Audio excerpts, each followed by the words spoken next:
Pai do Senhor, irmãos, irmãs, nós estamos começando pergunta que o pastor responde.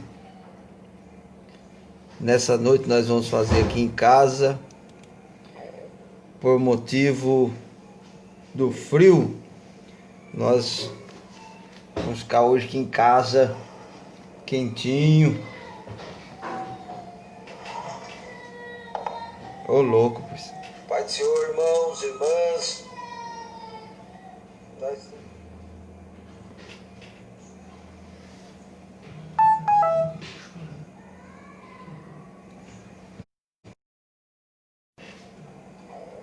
por motivo do frio. Pai do Senhor, irmã Miriam, Deus abençoe. Vamos ficar hoje aqui em casa. Pai do Senhor, irmã Adriana, vamos entrando aí.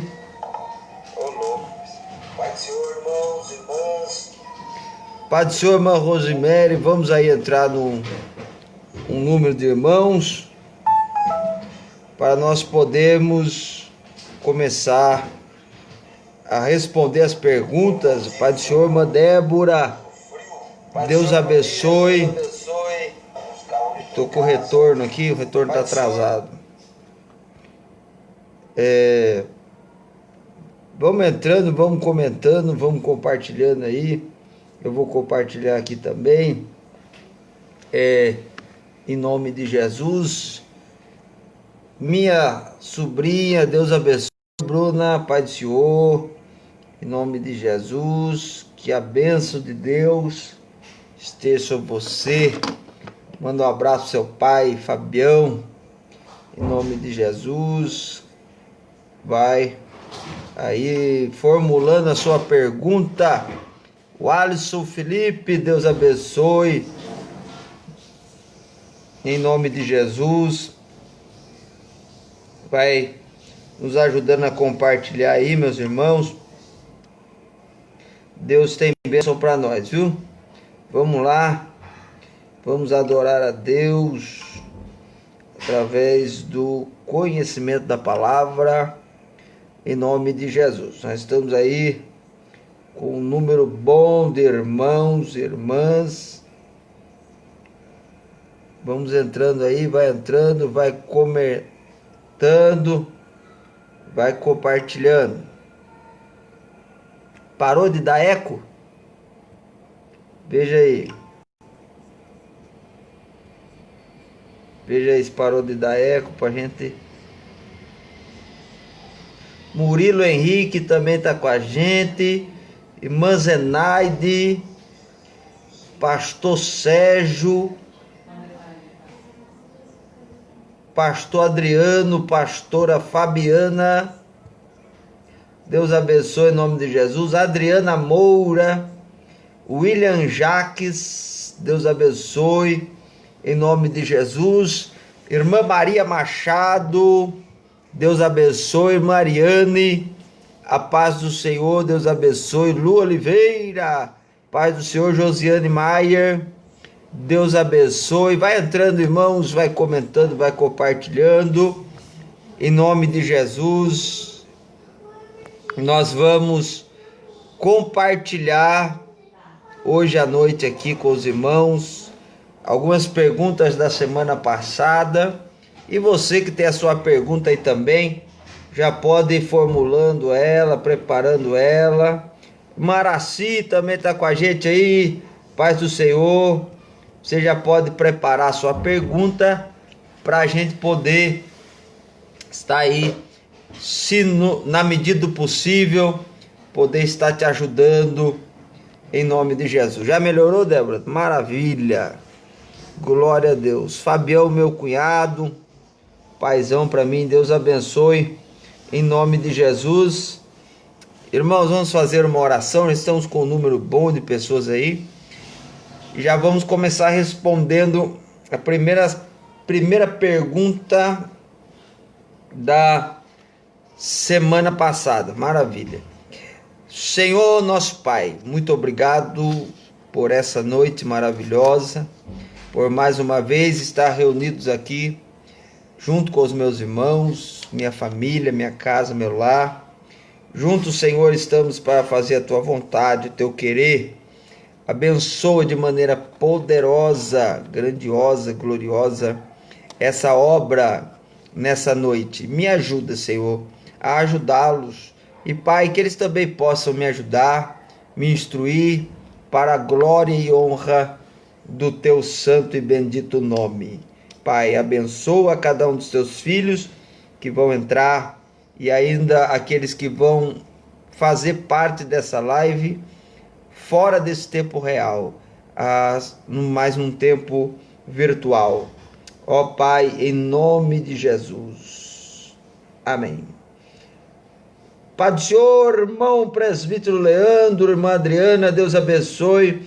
Irmã Elisângela Miguel, missionária Elisângela Miguel, paz do Senhor. Irmã Rita Teremusa está com a gente aí. Deus abençoe em nome de Jesus. Irmãos, nós vamos começar respondendo uma das perguntas. Minha mãe já... Mas vamos lá. A primeira pergunta que ficou foi: os gafanhotos, essas pragas vão aparecer, as pragas que apareceram no Egito, aparecerão novamente antes da vinda do Senhor? Vamos lá. Eu quero ler um texto com os irmãos em Apocalipse, capítulo de número 9. Apocalipse capítulo 9, o versículo de número 3. Apocalipse capítulo 9, o versículo de número 3. A Bíblia diz assim: e da fumaça vieram gafanhotos sobre a terra, e foi-lhes dado poder como o poder que tem os escorpiões da terra. E foi-lhes dito que não fizessem dano à erva da terra, nem a verdura alguma, nem a árvore alguma, mas somente aos homens que não têm na testa o sinal de Deus. E foi-lhe permitido não que os matassem, mas que por 5 meses os atormentassem. E o seu tormento era semelhante ao tormento do escorpião quando fere o homem. E naqueles dias os homens buscarão a morte e não a acharão, e desejarão morrer, e a morte fugirá deles. Vamos aí a essa primeira pergunta, que ela deve ter. Minha sobrinha Paloma também está com a gente aí, irmão pastor Ademir, Cláudio Gomes está com a gente aí, Márcia Cristina, Deus abençoe, irmãos, está entrando bastante gente aí, entra. Elias Barreto também está com a gente, Cassiano também está com a gente aí, em nome de Jesus. Vamos lá, irmãos, por causa dessa nuvem de gafanhotos que veio da Argentina, está aqui entre a América Latina, a América do Sul. Bruno Oliveira também está com a gente aí, Marieda, paz do Senhor, Deus abençoe.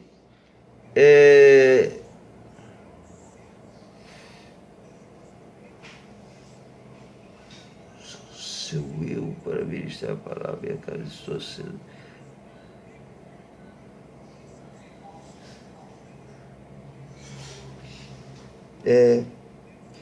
Isso é uma pergunta, Fábio? Para me anotar aqui, então eu já vou responder. Marieda está com a gente aí, glória a Deus. E voltando aqui, Por causa disso tudo, talvez venha a surgir algumas coisas, perguntas, questões, e sempre usam um texto bíblico ligado a uma espécie similar ou algo similar que acontece na Bíblia. Amém? Eu já respondo, Fábio. Eu vou responder já. Quando eu vejo esse texto bíblico, é bom a gente entender que existem pelo menos 3 visões escatológicas de maior influência. Os pós-tribulacionistas são aqueles que acreditam que a igreja passa pela grande tribulação e depois é arrebatada. Existe os mid-tribulacionistas, que acreditam que a igreja passa pela metade da grande tribulação e nos 3 anos e meio ela é arrebatada. E existe os pré-tribulacionistas, que acreditam que a igreja ela não passa pela grande tribulação. Ela é arrebatada antes da grande tribulação. Essa é uma visão da qual eu compartilho e eu acredito. Eu acredito que a igreja não passará pela grande tribulação. Então, coronavírus, no ponto de vista escatológico, que eu acredito com base bíblica, coronavírus, gafanhoto, tempestade de vento, todos esses fenômenos naturais e até mesmo científicos, também, para mim, não fazem parte do período da grande tribulação. Para mim, são sinais iminentes da vinda de Jesus Cristo, da vinda iminente de Jesus Cristo. Nós acreditamos que Jesus pode vir a qualquer momento, a qualquer hora, a qualquer instante. Então vamos lá. Então,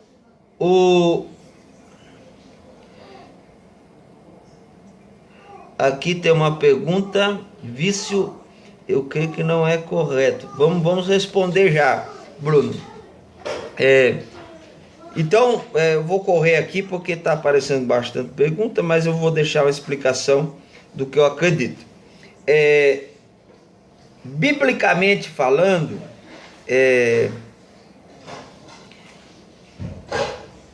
escatologicamente falando, em Apocalipse capítulo 1, versículo 19, a Bíblia diz: escreve as coisas que viste, as que são e as que depois destas hão de acontecer.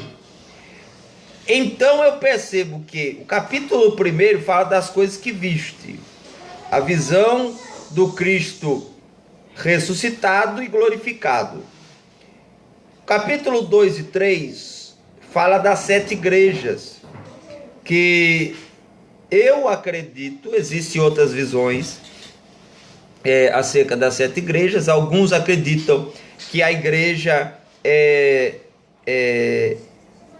são 7 tempos diferentes, mas outros acreditam que a igreja, ali as 7 igrejas são 7 tipos de pessoas, 7 tipos de pastores e 7 tipos de igrejas em todos os tempos. É o que eu acredito. Em todos os tempos a igreja, há pessoas perdendo o primeiro amor, há pessoas sofrendo como Esmina, há pessoas com a doutrina de Balaão como Pérgamo, há pessoas com a doutrina de Jezabel como Tiatira, há pessoas como Sardes vivendo como morto, vivendo como vivo, parecendo vivo, mas está morto. Há igrejas fiéis como Filadélfia, há igrejas também mornas como Laodiceia. Então nós percebemos, meus irmãos, que existe sim, existe o ponto escatológico do capítulo 2 e capítulo 3, que são coisas que estão acontecendo. Agora no capítulo 4 é importante a gente entender que ele começa dizendo assim: e eu vi uma porta no céu, uma porta aberta no céu, e uma voz que me dizia: vem e sobe para cá, e mostrar-te-ei as coisas que depois destas hão de acontecer. Pai do Senhor, evangelista Rafael, Deus abençoe em nome de Jesus. Então vamos lá. Tendo esse ponto de vista, a partir do capítulo 4, aparece as coisas que vão acontecer depois do arrebatamento da igreja, depois da partida da igreja na terra. Vendo isso, nós vemos isso em 2 Tessalonicenses 2:9 e assim por diante. Então, tendo esse ponto, tendo essa visão, tendo a visão pré-tribulacionista, quero deixar bem claro que respeito todas as visões escatológicas e não acredito ser isso soteriológico, porque tanto o pré-tribulacionista, quanto o pós-tribulacionista, quanto o mid-tribulacionista, eles acreditam em uma coisa: Jesus vem. E isso é uma verdade intrínseca na palavra de Deus, é a vinda, a volta do Senhor Jesus. Tendo em vista isso, eu acredito que Apocalipse capítulo 9, ele vem após o arrebatamento da igreja. Tenho convicção da minha salvação, pois o Espírito testifica com o meu Espírito que eu sou filho de Deus. E quando penso assim, creio que a igreja não foi arrebatada, e se fosse arrebatada eu não estaria aqui falando com os irmãos, porque eu creio na minha salvação. Então o que é isso, pastor? Isso aqui acontece na grande tribulação. Esses gafanhotos aqui, do capítulo 9 de Apocalipse, primeiro, eles recebem uma ordem de não fazer dano nenhum às ervas, às plantas, as plantações, não, só os homens. Esses gafanhotos estão aí, estão acabando com as plantas, não estão acabando com os homens. Segundo, a ferroada deles tem uma visão de dor como a de um escorpião. Também não estou vendo, eu pelo menos não vi nenhuma notícia que um gafanhoto picou, mordeu alguém, ferrou alguém, a ponto que essa pessoa não suporte a dor. Terceiro, nesse período a Bíblia diz que naqueles dias as pessoas correrão e buscarão a morte e não a encontrarão. Irmãos, e nós não vemos, existem outros aspectos aqui, mas se você entender isso, você já vai compreender o que eu estou falando. Hoje ninguém está correndo atrás da morte dizendo me mata, me mata, me mata, eu quero morrer, eu quero morrer. Pelo contrário, está todo mundo correndo atrás da vida. Tá todo mundo doido para ter um lugar para ir no hospital. Todo mundo está procurando a vida. Então, esse texto de Apocalipse 9 trata de uma visão após o arrebatamento da igreja, que é um dos juízos de Deus. Os juízos de Deus são divididos em 3 etapas: 7 selos, 7 trombetas e 7 taças da ira de Deus.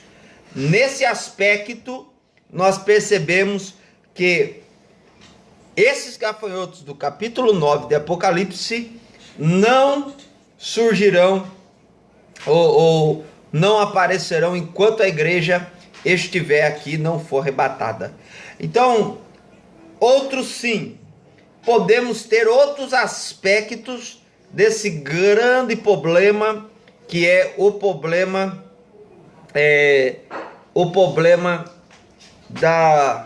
das pessoas pensarem que isso também não pode ser um agir de Deus. Não, são sinais de que Deus está irado sim contra a terra. Eu acredito piamente nisso. Todas as vezes que você vê gafanhotos vindo sobre a terra, é Deus corrigindo o seu povo para transformá-lo. Vou dizer de novo, é Deus corrigindo o seu povo para transformá-lo. Veja na Bíblia, Êxodo, Deus castigando o povo do Egito. Você vê em 2 Crônicas, capítulo de número 7 e versículo de número 12, 13, Deus falando que enviaria gafanhotos, e se o povo se convertesse, orasse, se humilhasse, Deus sararia a terra, perdoaria os pecados e coisas assim. Joel, capítulo 1 e também o capítulo 2, você vê também a ação de Deus contra o seu povo, trazendo sim juízo. Então, é Deus dando um alerta ao povo e dizendo: eu estou às portas, a vinda de Cristo está próxima, meus irmãos. Todos os sinais que estamos vendo aí, cada vez mais pungentes, mais contundentes, tanto na área social e assim por diante. Mas temos que tomar cuidado para não datarmos essa vinda, como aconteceu muitas vezes, porque já tivemos períodos difíceis na história da humanidade, e Jesus não voltou, como a gripe espanhola, como a peste negra, como grandes problemas financeiros em bolsas de valores, e assim quase a decadência do homem na área moral. Houve-se grandes outras datas que foram verdadeiramente importantes, mas Jesus não voltou. E cremos que desse dia e hora ninguém sabe. Nós devemos nos preocupar a cada dia melhorarmos e estarmos prontos para a vinda gloriosa, ou a vinda de Cristo Jesus para nos buscar. É essa preocupação que deve estar na mente do crente. Vamos lá. A segunda pergunta que ficou da semana passada, respondendo aqui a dos gafanhotos, então Apocalipse 9 nada tem a ver com os gafanhotos que estão aí voando por aí. Então, Amós capítulo, a segunda pergunta é: o leão, como podemos entender o leão de 1 Pedro 5 e 8? 5 e 8. 1 Pedro 5 e 8, ele pode ser explicado como a ação do inimigo para captura de pessoas, ou seja, o bramido do leão. Amós capítulo 3, o versículo 8, ele diz: bramindo o leão, quem não temerá? O leão, irmãos, para quem não sabe, o leão não é um caçador nato. O leão, na maioria das vezes, quem sai caçar é a leoa. O leão, ele é comparado... Oh, Jesus! Espera um pouquinho, irmãos. O leão, ele é comparado ao diabo por causa da ação do bramido. E o que o bramido faz? O bramido tem a capacidade de fazer os outros animais temerem. Então, o leão, ele tem essa característica de atemorizar as suas presas. Grave isso. O leão, ele caça quando ele sai para a caça, ele procura animais que têm essas características.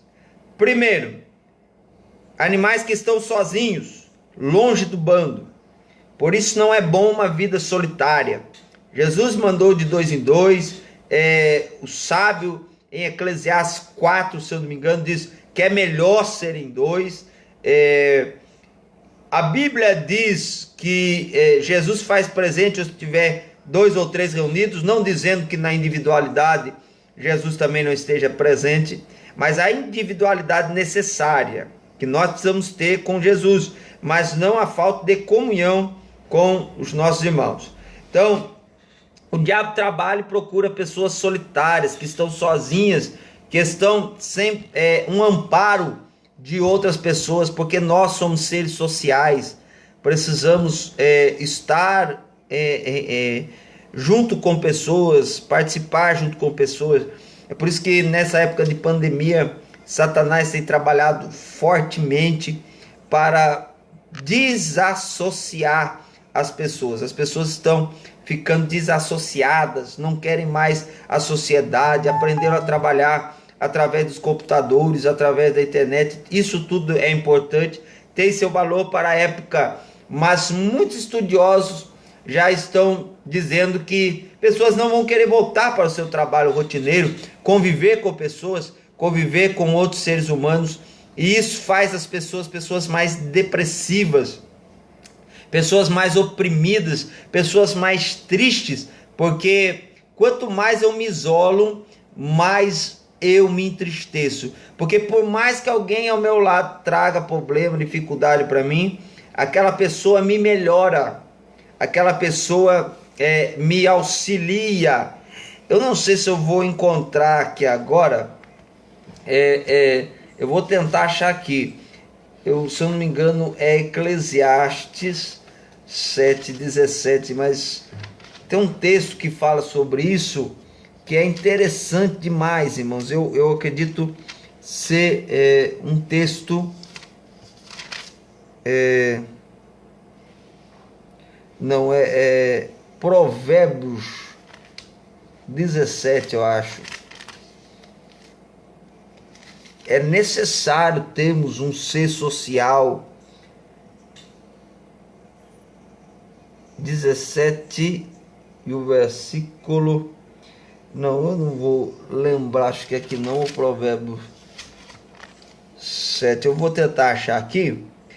Tem um texto bíblico que diz: um ao outro afina, entendeu? Então, quando a gente consegue entender que nós precisamos dos nossos irmãos para melhorar, nós vamos melhorar automaticamente, entendeu?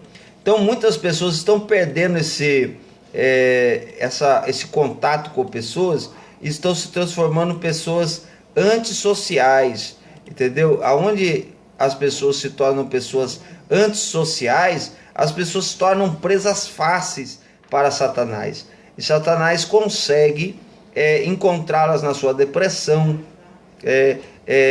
pessoas na sua fraqueza, na sua debilidade, não tem ninguém para deixar ali uma palavra para ele, e as pessoas têm feito isso. Então a gente precisa fortalecer os nossos laços nesse tempo de pandemia, para que possamos sim vencer o diabo que tem vindo com astuta cilada, entendeu? Precisamos estar preparados, porque assim nós vamos vencer. Se não, meus irmãos, infelizmente, sozinho nós não podemos vencer. Eu tenho Jesus. Se você tem Jesus, você não precisa nem questionar, entendeu? As pessoas iam ver você buscando a Deus junto com seus irmãos. Nós somos seres sociais, somos seres que precisam muito estar reunidos. Então o diabo procura pessoas que têm essa facilidade de se afastar das outras e ficar fracos. espiritualmente. Então nós precisamos sim se fortalecer com muita união, porque é assim que nós vamos obter a vitória de Deus na nossa vida sobre o diabo, que sozinho nós não podemos. Nós temos que cantar aquele hino: eu preciso dele, você precisa dele, e nós precisamos um dos outros.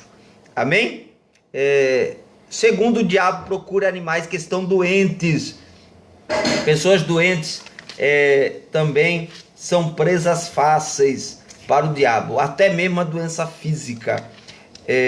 Perceba que Satanás ele diz algo para Deus, quando ele vai tentar a Jó. Ele diz assim: osso por osso, pele por pele, que o homem dará tudo pela sua vida. Então você percebe o quê? Que Satanás sabe, irmãos, como alcançar pessoas através da enfermidade.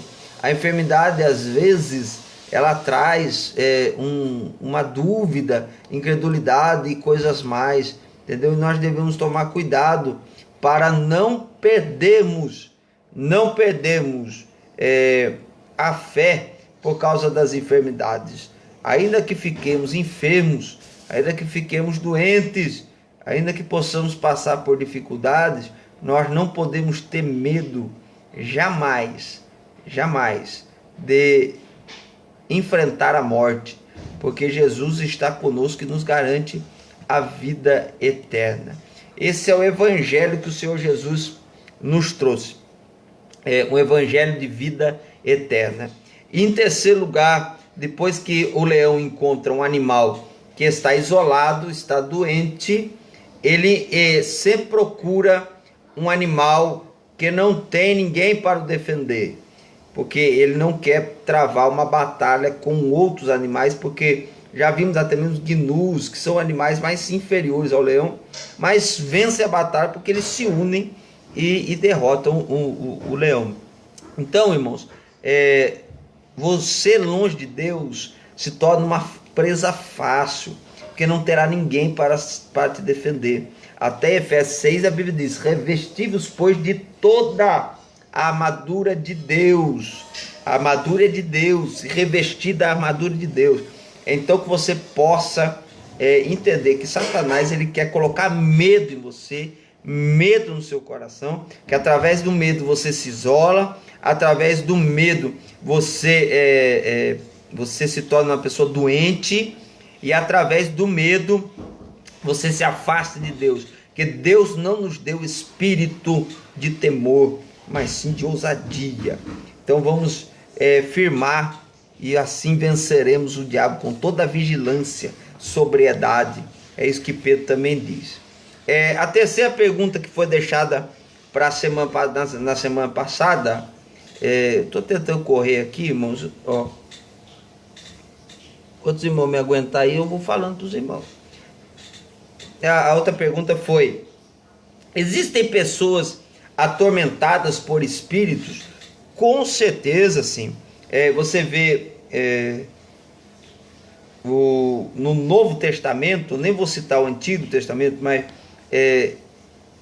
no Novo Testamento, Marcos capítulo 5 fala do gadareno. Lucas capítulo 13 fala de uma mulher que tinha um espírito de enfermidade. É interessante você perceber que esse espírito de enfermidade não manifestava como uma possessão demoníaca do gadareno. Era um espírito que estava ali de enfermidade, que causava males para ela. Atos capítulo 16 versículo 11 também diz que existia uma moça que tinha um espírito de adivinhação. Em Marcos capítulo 16, Jesus disse que era para a igreja expulsar demônios. Então você percebe sim que há pessoas que vivem debaixo de uma opressão diabólica. Infelizmente não são poucos, e muitos nem percebem a sua atuação. Judas, por exemplo, não gritou, não uivou, não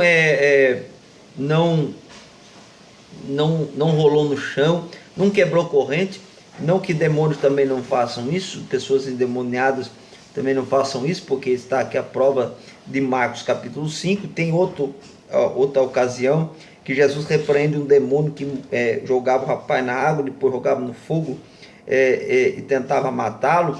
Mas você vê que Judas, ele estava possuído por um espírito demoníaco, por Satanás, e ele não rolou, não rosnou, não babou, ele só atraiu Jesus. Muitas pessoas são induzidas a atrair Jesus por espíritos diabólicos, que ele nem sabe que estão dentro dele, nem sabe que estão na sua mente, estão trabalhando no coração deles, como diz a Bíblia.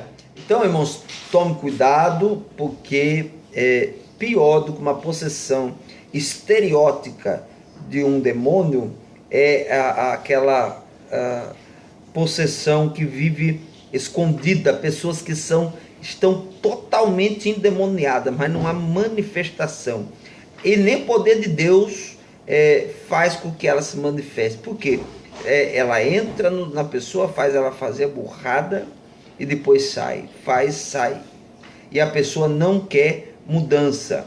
Nenhuma pessoa endemoniada que não quer libertação será liberta, entendeu? O que você pode fazer, expulsar o demônio ali, daqui a pouco ela sai e volta com 7, ainda pior. Então pare e pense, existem sim pessoas possuídas por demônios. Vamos lá. Quarta pergunta, jejum. Se eu fizer, a irmã perguntou, se eu fizer um jejum da meia-noite ao meio-dia e acordar, que horas precisa? 9. Às 9, Deus recebe o meu jejum? Bom, jejum é um propósito. Você, o judeu, ele sempre teve costume de jejuar das 9, das 6 da manhã até às 6 da tarde, entendeu? Então ele fazia o jejum deles. Então existe o jejum específico, que é isso, que eu deixo de participar de um certo alimento, que foi o chamado jejum de Daniel na Babilônia. Um jejum específico. Eu creio que Deus recebe sim, porque é um jejum que você deixa algo que pode ser benéfico para você. Então, em primeiro lugar, existe esse jejum. Segundo, existe o jejum total. É aquele jejum que você... vou tirar a blusa aqui, irmão, que aqui está mais quente. O jejum total qual é? É aquele jejum que você faz 24 horas sem comer nada, dentro de um quarto isolado, somente com Deus e você e Deus e mais ninguém. Entendeu? Pastor, esse jejum é o ideal. Irmãos, cada um sabe da sua capacidade. Bom é que todos os irmãos jejuem, entendeu?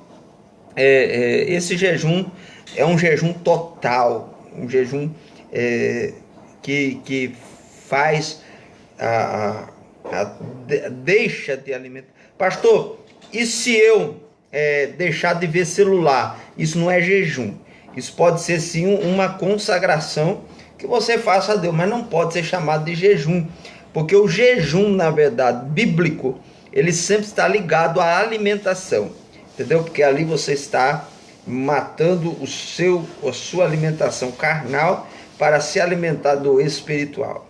Então, mas é válido. Se eu acho que se eu pegar e falar, não, eu vou ficar sem celular, sim, o seu propósito com Deus, é a sua particularidade com Deus. Vemos o jejum total, que é esse de 24 horas, alguns ficam até mais tempo.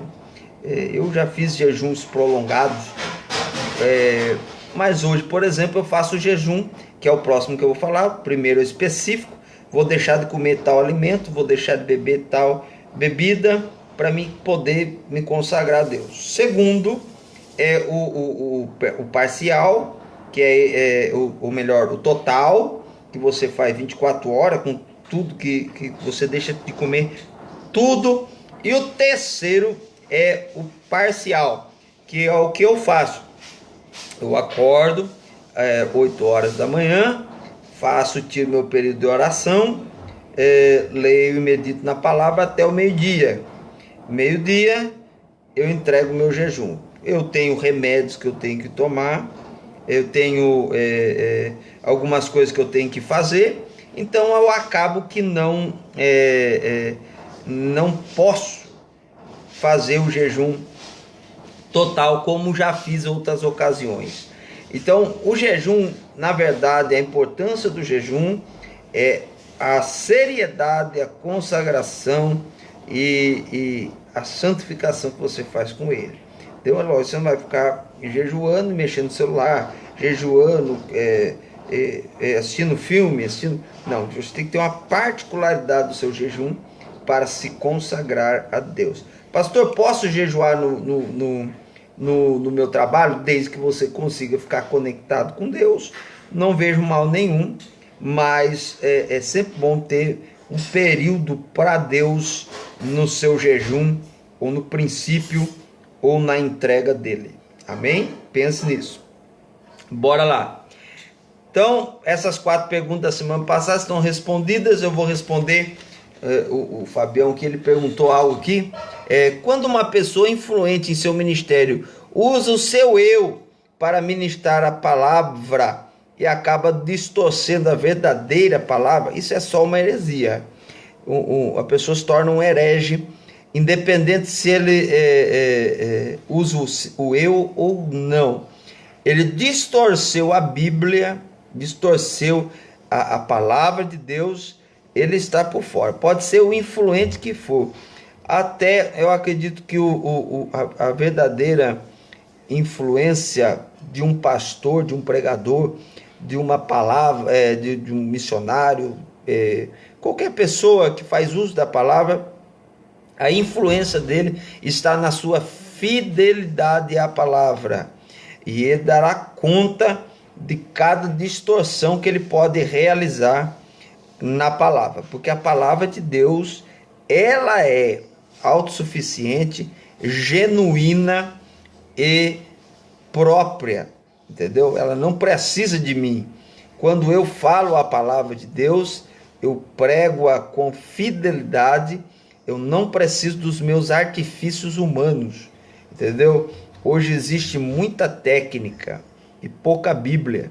Os pregadores estão bem na oratória, estão bem na retórica, estão bem na exegese, na hermenêutica, estão bem teologicamente, bacharéis, mestrados, doutorados, e dizendo isso, não sou contra nenhum desses argumentos, mas o próprio doutor Augusto Nicodemos, ele diz que os maiores problemas da teologia, os problemas que foram causados sempre foram pelos estudantes de teologia.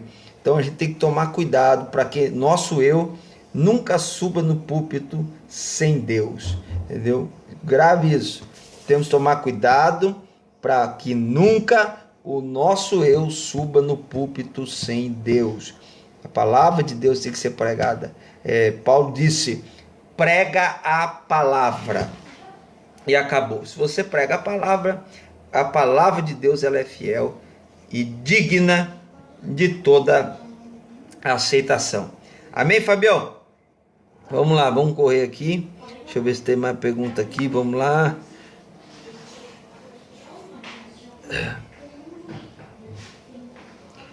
Outra pergunta da Dani aqui.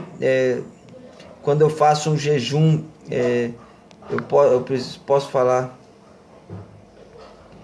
Vamos orar, irmã Marlene, em nome de Jesus. A Dani está perguntando aqui, mas eu vou responder a do Bruno aqui primeiro. O Bruno perguntou: pastor, a paz do Senhor, o que o senhor acha de batizar pessoas com algum tipo de vício? Eu creio que não é correto, mas enfim, o que pode dizer a respeito? Vou responder aqui já. Pai do Senhor, pastor João Soares, Deus abençoe. Aqui.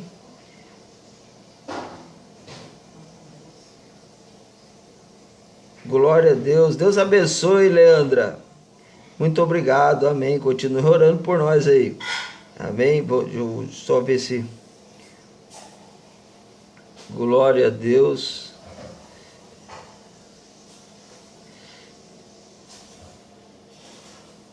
Amém. Glória a Deus. Deus abençoe, irmã Leandra. Que Deus continue abençoando. Maria Madalena, aqui tem Maria Madalena. Vamos lá. Vou continuar aqui então. A pergunta: batiza alguém que está fumando, bebendo, se prostituindo, drogado? Irmãos, essa pessoa ela ainda não passou pelo novo nascimento. Vício é pecado, pastor? Qualquer vício é pecado, porque o vício tem a seguinte formulação: eu não consigo viver sem isso, eu não consigo viver sem aquilo. Então o vício é o pecado que toma a glória de Deus, entendeu? Toda vez que você tem um vício, é sinal que você não ama a Deus acima de todas as coisas. Eu vou ler um texto de batismo aqui, que é Atos dos Apóstolos. Eu gosto muito desse texto. Esse texto é extremamente esclarecedor. Atos 8 é o batismo, porque esse batismo não é que nem os outros batismos que a gente vê que é mais um batismo coletivo, até mesmo grande em termos numéricos. Não, é um batismo individual, é um batismo de uma pessoa. Veja só, Atos 8 e o versículo de número 37.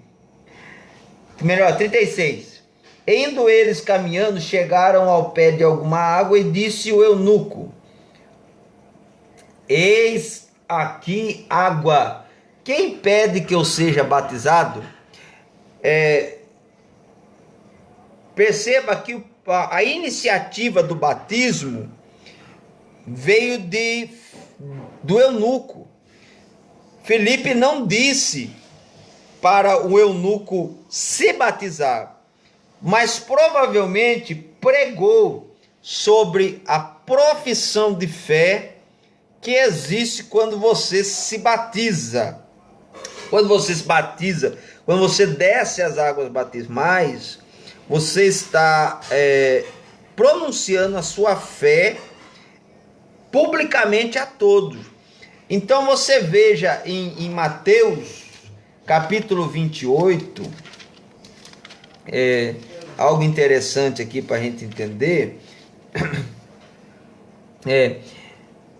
Portanto, Mateus 28, 19: portanto, ide, ensinai, primeiro ensina, todas as nações, batizando-as em nome do Pai, e do Filho, e do Espírito Santo.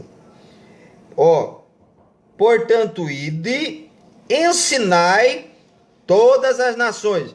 Então, primeiro a pessoa tem que descer as águas do batismo, sabendo o novo tipo, estilo de vida que ele vai precisar levar, incluindo o novo nascimento, uma vida que você continua um pecador, mas não vive mais em pecado. O pecado, a partir do momento do novo nascimento, ele se torna um acidente, não um estilo de vida. Então, a pessoa que se batiza sem ter essa orientação, que ele vai precisar parar com o vício, parar de beber, parar de fumar, ele automaticamente não está pronto para descer as águas batismais, porque ele ainda não está disposto, como o eunuco. Olha o que diz Felipe para o eunuco: é lícito se crer da metade do teu coração? Não. 10% do teu coração? Não. 20%, 30%? Não. De todo o coração.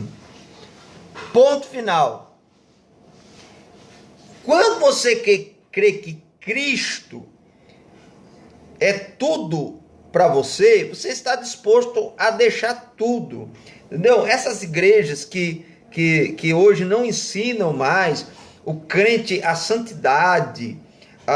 Eu não estou falando nem de uso e costume, não. Eu estou falando de santificação na área própria. Por exemplo, a pessoa não só bebendo, fumando,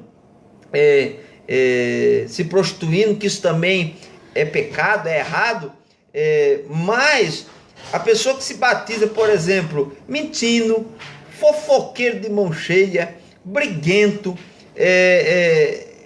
uma pessoa ignorante, uma pessoa que não tem nenhuma familiaridade com Deus, e isso eu quero deixar bem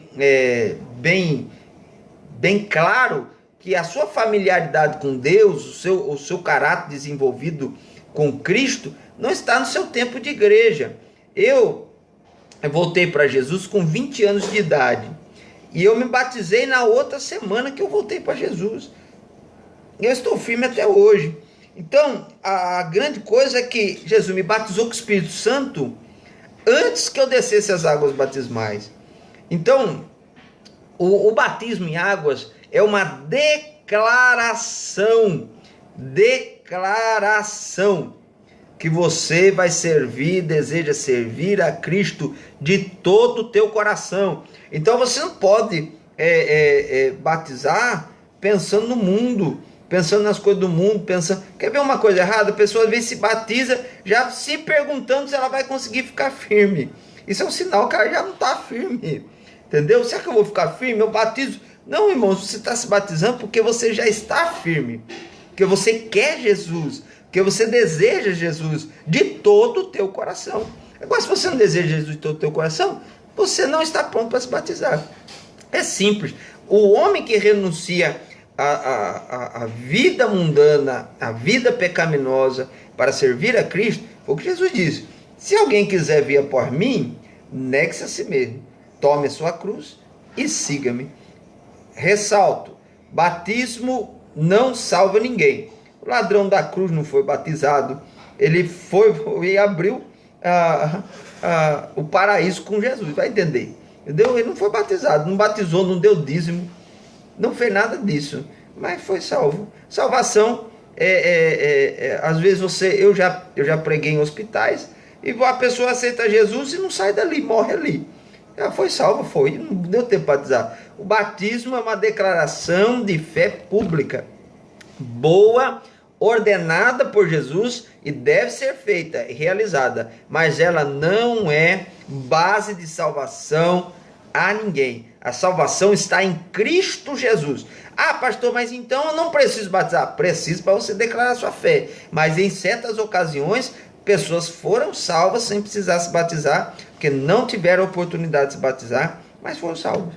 Entendeu? Então você precisa entender que o batismo é para aqueles que já estão firmes na fé, crendo, independente do tempo de igreja, que querem Jesus de todo o seu coração.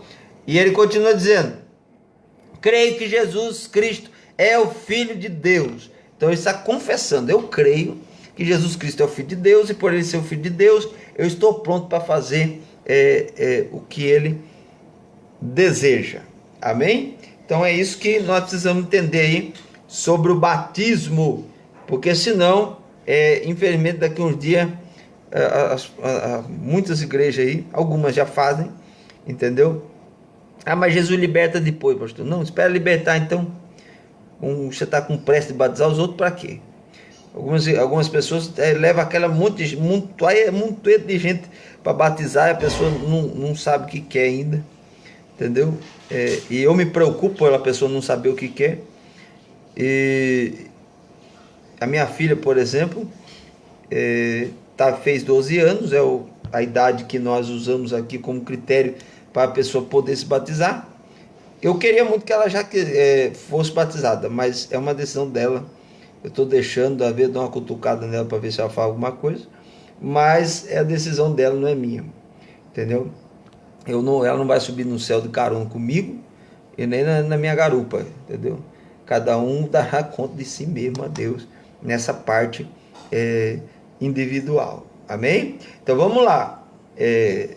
A irmã A irmã Dani perguntou aqui: quando a pessoa faz um jejum, ela pode ficar falando, olha, estou em jejum. Poder falar, ela pode, né, Dani? Só que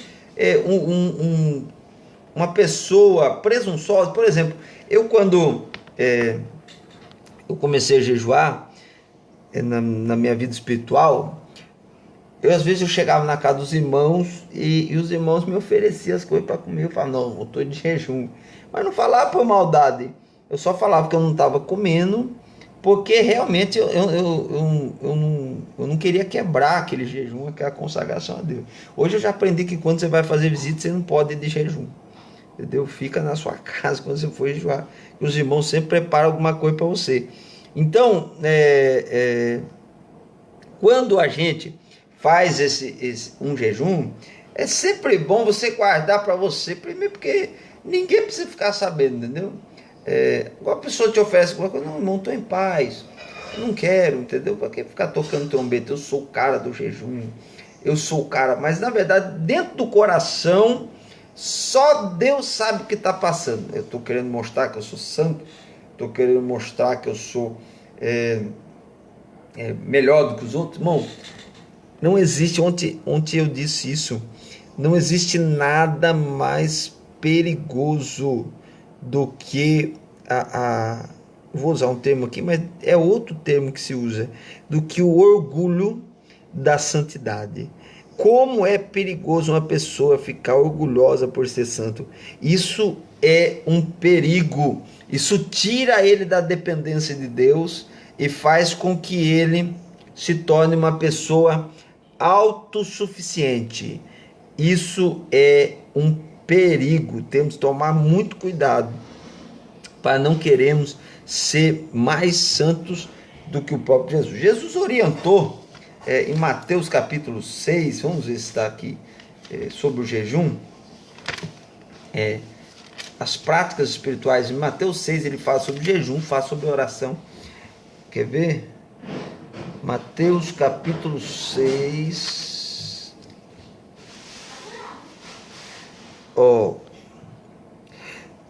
Quando der esmolas, guardai de fazer a vossa esmola. Quando puder esmola, mas quando der esmola, por causa da tua esmola, quando orares,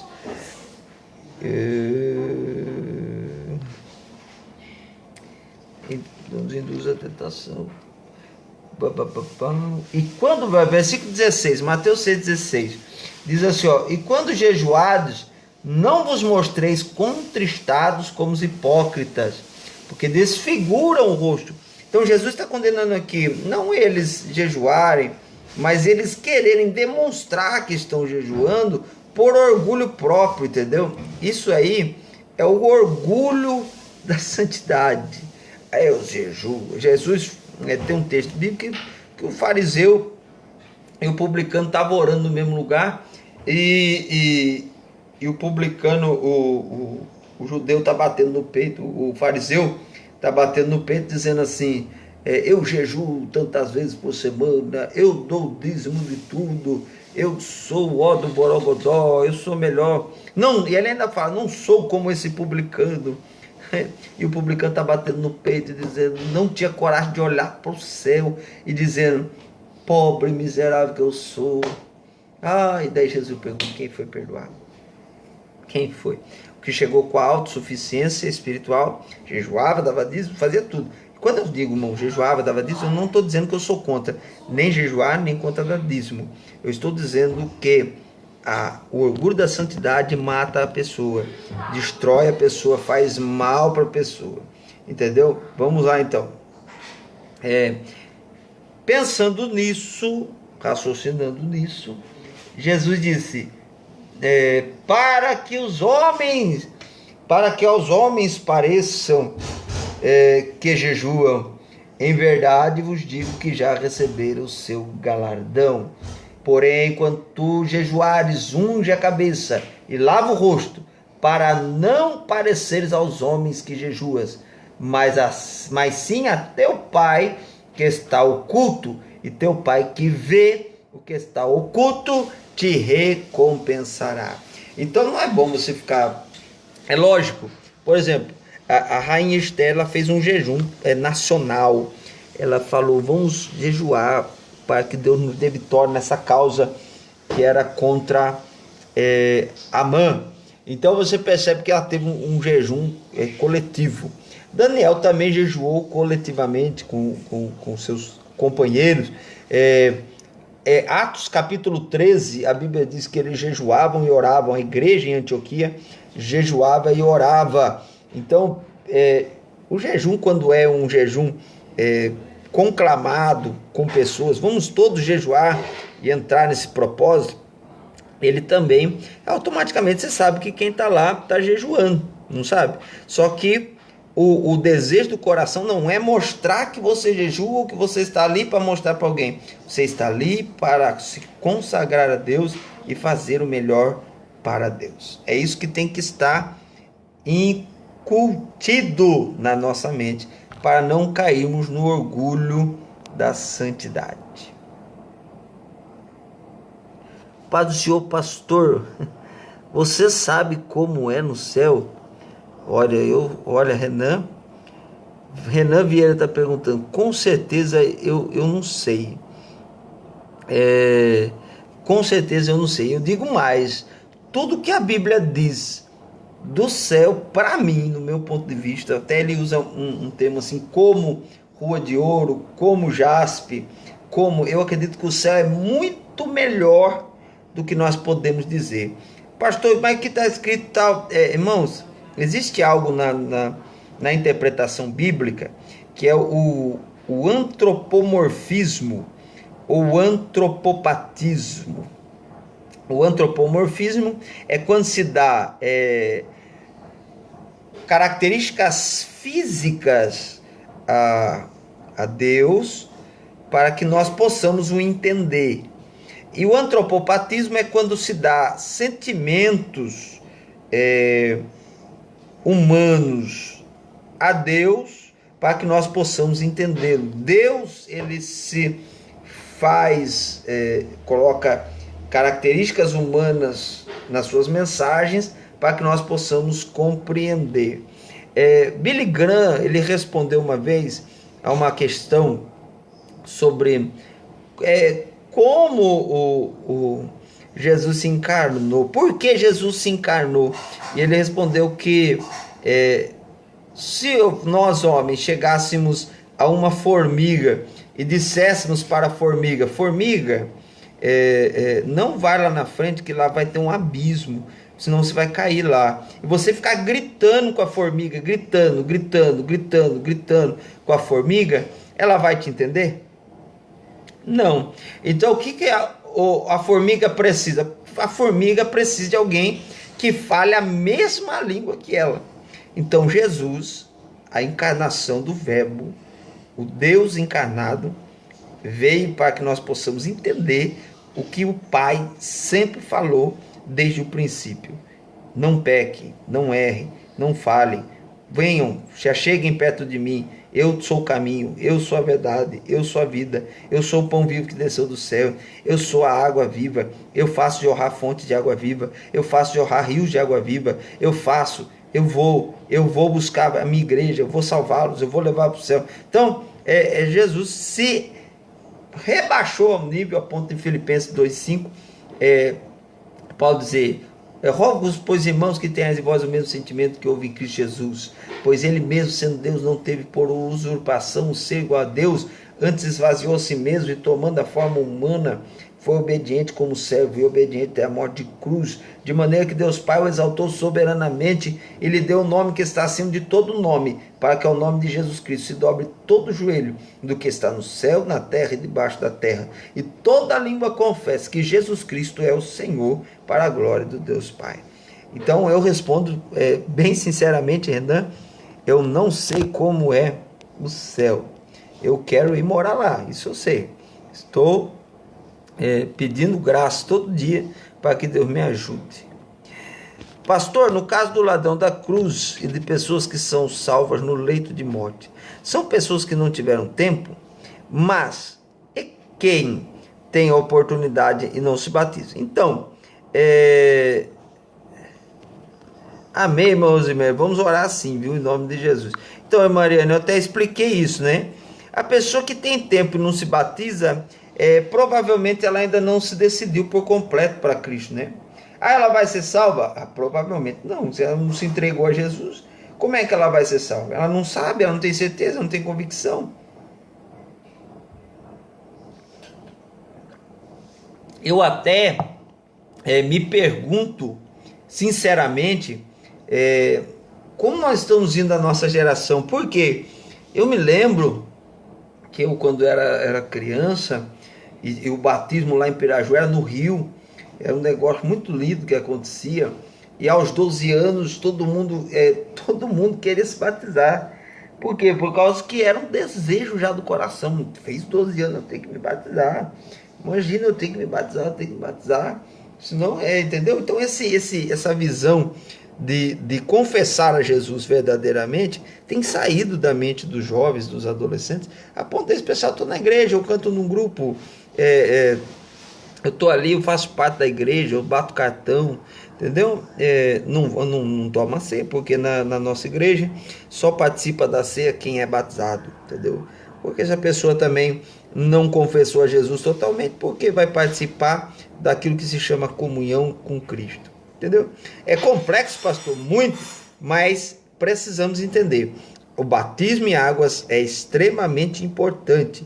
O que nós não podemos colocar é como material de salvação. Salvação é em Cristo. Então, é a causa e a consequência. A causa da salvação é Cristo. A consequência é o batismo.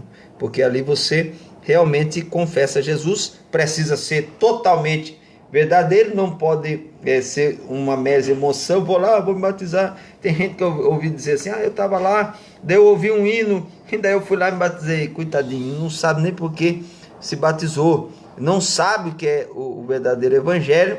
E por isso acaba enroscado aí em tantas coisas. Osiel entrou com a gente aí, Deus abençoe, Osiel, em nome de Jesus. Irmãos, a nossa hora aqui já acabou, tá bom? Nós fizemos 1h10 aqui. Eu espero ter respondido satisfatoriamente a todos. Se ficou alguma dúvida, você pode perguntar aí sem problema. Pastor, mas e tal? Pode perguntar. Eu sempre digo isso, irmãos. Eu não sou o dono de todas as respostas, não. Eu estou aqui para tentar ajudar os irmãos. E juntos nós podemos ajudar uns aos outros. Miles Moore, ele diz assim: não existe especialista em Bíblia. Quando você pensa que você conhece tudo, vem outro e falar o que você nunca ouviu, que te faz pensar e repensar tudo que você aprendeu. Bíblia é algo tão profundo que não dá para se conhecer, que nem o mar. O mar até hoje não se conhece todos os animais, todos os seres que estão no mar, não se conhece todas as plantas que estão no mar, porque existem lugares chamados abismos, que são profundos. A palavra abismo às vezes é chocante, né, para comparar a Bíblia, mas eu estou falando do lado positivo da questão de nós não podemos ou não termos a acessibilidade total da obra da palavra de Deus. A palavra de Deus é muito profunda. Amém? Vamos orar? Vamos pedir a Deus que continue abençoando cada um. Quinta-feira que vem tem mais, estaremos aqui de novo, em nome de Jesus, exaltando o nome do Senhor, podendo. Hoje minha esposa não pôde participar, ela está ali trabalhando ali, mas eu creio que na quinta-feira que vem ela vai estar junto com a gente de novo aí. Ela faz umas perguntas terríveis também, viu, irmão? Tem hora que ser esposo dela e pastor dela não é fácil, não. Mas Jesus vai dando graça para nós e a gente vai vivendo. Amém? Vamos orar. Pedir ao Eterno que estenda as mãos, abençoe a cada um e o nome do Senhor continue sendo glorificado. Pai bendito, Rei de toda a eternidade, tua palavra dura para sempre. Ela não volta vazia, Aqui estão pessoas, Senhor, pedindo oração pelas suas famílias, pelos seus lares, pelas suas casas, por necessidades que podem ser espirituais, materiais, físicas, ou até mesmo, Senhor, financeira. Pai, não sei o que cada um está precisando nesse momento, mas nesse momento de oração eu me coloco na tua presença para interceder por eles e junto com eles. Pai, nesse momento eu peço a Ti que o Senhor possa glorificar o Teu nome na vida deles de maneira tão abundante, tão rica, que eles possam contemplar visivelmente, naturalmente, aquilo que o Senhor fez e faz a cada dia. Pai, nos ajuda, Senhor, nos ajuda a melhorar diante de Ti, diante da Tua palavra, do Teu reino. Oh, Jesus, somos tão falhos, tão fracos.